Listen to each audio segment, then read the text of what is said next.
La glace de l'océan Arctique a fondu de plus de 40% en 35 ans. Voilà ce qui alarme le Parlement européen qui vient d'adopter une résolution pour défendre cet écosystème menacé. À Arctic Frontières, les experts tirent la sonnette d'alarme. À l'intérieur des terres, vous pouvez constater des températures supérieures à la moyenne de 10 degrés au Svalbard.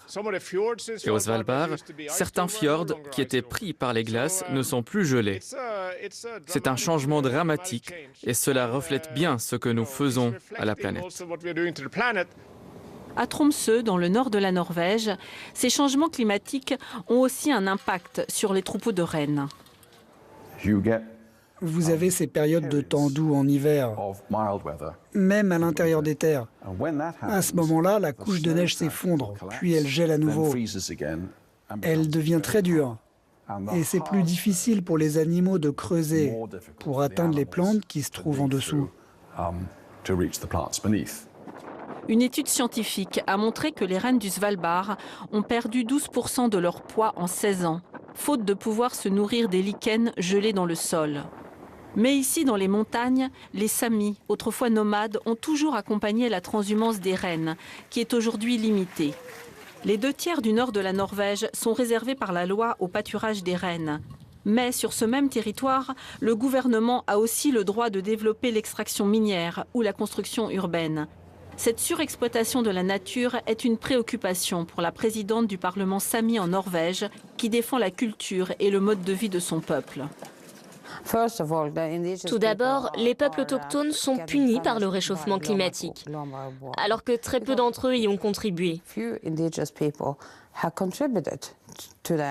Pourtant, ce réchauffement ouvre la porte à de nouvelles industries.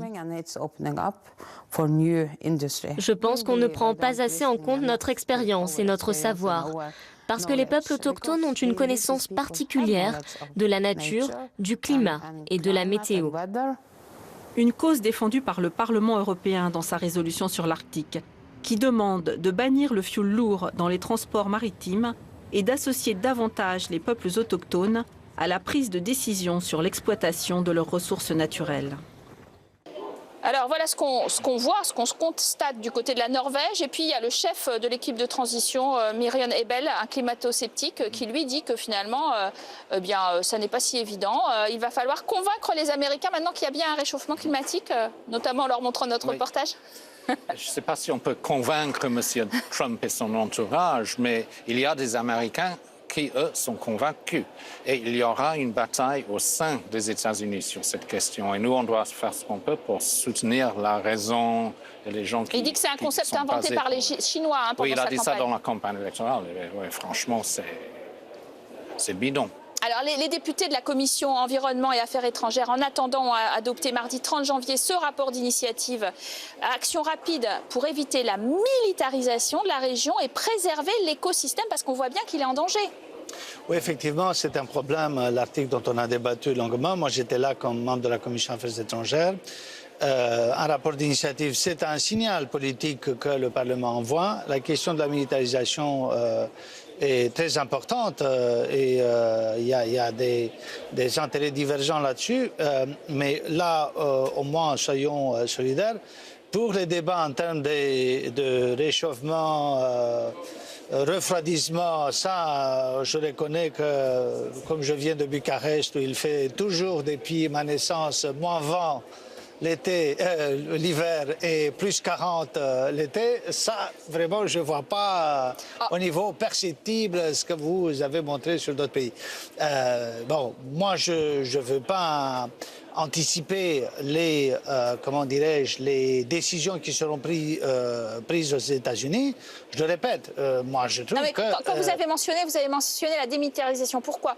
Parce qu'il y a aussi cette question finalement dans l'Arctique du gaz et du pétrole, oui, qui pourrait représenter 25% des réserves naturelles du monde. Et là, on sent bien qu'on est dans cette diplomatie finalement de l'acquisition de territoires voir. Les Américains se lancent dans la course en quelque sorte, non? Non, mais c'est pour ça qu'on a besoin d'un cadre multilatéral pour traiter tous ensemble la question du climat. Parce que si on commence à se faire la guerre les uns contre les autres, si on commence à se faire le dumping les uns contre les autres, à aller chercher les nouvelles ressources dans l'Arctique les uns contre les autres, on va à la catastrophe. Et je veux dire aussi, la question du changement climatique, ce n'est pas une question de perception individuelle. Aujourd'hui, il fait plus froid, plus chaud. C'est une question scientifique. Il y a en ce moment un largement consensus dans la communauté scientifique qui dit qu'on a un problème réel de réchauffement climatique. Votre voisin a l'air plus climato-sceptique que vous. Non, non, non. Je pense seulement que c'est le... La science est plus sérieuse que... Très sérieux problème scientifique, mais aussi, il y a beaucoup d'arguments qu'il y avait dans l'histoire des derniers 3-4 000 ans le changement climatique dans notre civilisation. Par exemple, au Sahara, étymologiquement, Groenland, c'est le pays vert. Donc vous ne jugez pas que c'est une urgence absolue? Écoutez, il y a eu des changements climatiques naturels. On pouvait passer le Baltique dans l'hiver, dans le XVIIe siècle. Donc, il y avait beaucoup de changements. Donc, je pense qu'il faut respecter des arguments scientifiques, mais il faut aussi être conscient du caractère économique des problèmes. Parce que souvent, les arguments climatiques sont utilisés pour imposer la concurrence des pays qui sont mieux adaptés aux sources naturelles de l'énergie contre les pays qui sont dépendants comme nous. Mais écoutez, qu'il y a eu des changements climatiques naturels tout au long de l'histoire, bien sûr que oui. Mais qu'il y a une grande, qu'il y a un grand consensus de la communauté scientifique que dans les dernières 200 années, l'augmentation des températures est causée par l'action de l'homme. Ça, c'est aujourd'hui incontesté dans la communauté scientifique. Je pense qu'il faut respecter. On peut construire des nouvelles théories pour construire des politiques parce que ça nous convient, mais d'un point de vue scientifique, moi je ne suis pas un scientifique, mais moi je lis ce que les experts des Nations Unies nous disent. Et je pense que c'est assez clair en ce moment. Je crois que la science est plus nuancée que ces constats tout à fait, comment dirais-je, superficiels. L'homme influence la nature. Ça, c'est pas de la science. Ça, c'est un constat... Ça, c'est de la science. Non, c'est pas de la science. Ça, pour une bonne partie, c'est une manipulation politique qu'une certaine famille politique a utilisée. C'est une manipulation politique. Oui, bien sûr. Il y a constat de la communauté scientifique. Une large manipulation. En tout cas, le débat sur le réchauffement climatique a lieu sur ce plateau. Moi, ce qui m'inquiète, c'est que les positions de Donald Trump commencent à être reprises en Europe. Ça m'inquiète. Oui, ici. Ici, dans cette table. Non, vous vous trompez. Vous vous trompez. Donald Trump représente une grande partie de l'opinion américaine. Oui, et une partie de l'opinion européenne aussi, semble-t-il.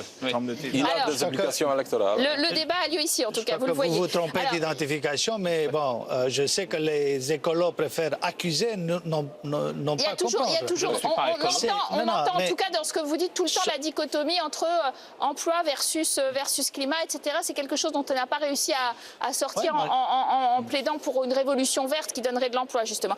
Alors, j'ai envie de vous poser la question quand même sur le Brexit, parce que ça intéresse nos téléspectateurs. Puisque vous vous apprêtez, d'ici 2 ans peut-être, à sortir de l'Union européenne, et qu'on a vu que vous aviez une directive cadre sur l'air, par exemple, qui avait fait chuter vos émissions de dioxyde de soufre et d'azote en Grande-Bretagne. Directive Habitat, le Royaume perdrait 15% de ses sites protégés chaque année, et puis c'est maintenant 1% par an. Donc, est-ce que vous n'allez pas régresser d'abord dans cette protection environnementale avec le Brexit? Si nous brexitons, le gouvernement a promis de garder en place toute la législation européenne qui nous protège tous. Il le promet. Ce n'est pas une garantie, parce qu'après, il peut toujours tout changer, faire un peu de compétition à la parce qu'on a parlé de dumping fiscal. Est-ce qu'il ne va pas être tenté par le dumping environnemental? Il va être tenté par toutes ces choses, parce que le Brexit sera une catastrophe économique immense pour le Royaume-Uni, et le gouvernement va être tenté de faire le dumping social, le dumping écologique, le dumping de toutes sortes, fiscal aussi, pour essayer de se maintenir. Donc c'est un danger pour l'Europe, et pas seulement pour le Royaume-Uni. Merci à vous, en tout cas, d'avoir très bien illustré ce débat complexe, vous le voyez. Merci à vous de nous avoir suivis. Vous restez en notre compagnie pour la deuxième partie de notre programme où nous recevons, comme toujours, notre grand invité. À tout de suite, juste après la pause.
Monsieur, je vous rappelle que vous devez libérer la chambre dans 30 minutes.